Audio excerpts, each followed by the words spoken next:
તો બાલ સંસદ સમિતિ શું કરે કે દર અઠવાડિયાના પહેલા ગુરુવારે એટલે કે દર ગુરુવારે એ લોકો એમને રિસર્ચના ટાઈમે એ પ્રશ્ન પેટી લોક ખોલી અને જેટલી ચિઠ્ઠીઓ આવી હોય પ્રશ્નો આવ્યા હોય એ મિટિંગમાં એની ચર્ચા કરે અને ચર્ચા કર્યા પછી જે પ્રશ્નો એમાંથી સોલ્વ થાય છે અને 1 થી 7 ધોરણના પ્રશ્નો અમારા ગામડાના લેવલના જોવા જઈએ તો એટલા મોટા હેવી પ્રશ્નો નથી હોતા.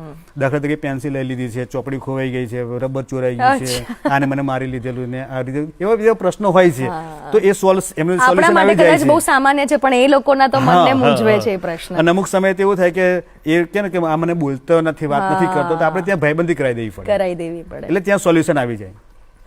પછી 5, 6, 7ના જે બાળકો ખરા ને એમના પ્રશ્નો થોડાક મોટા હોય છે કે દાખલા તરીકે એમને ઘરેથી આવવામાં ઘરના કામકાજો કરવામાં રોકે છે, ઘરથી આગળ આવતા એમને બીક લાગે છે, કૂતરાની બીક લાગે છે, એવો કોઈ પણ પ્રશ્ન હોઈ શકે. વધારે લેસન મળે છે, મધ્યાહન ભોજન કોઈ પ્રશ્ન છે, તો એ પ્રશ્ન ગમે તેવો પ્રશ્ન હોય તમારે લખીને મૂકવાનો. બસ તમને તકલીફ છે આની તો તમારે મૂકી દેવાનો, એ સોલ્વ થશે અને અમે કરીશું.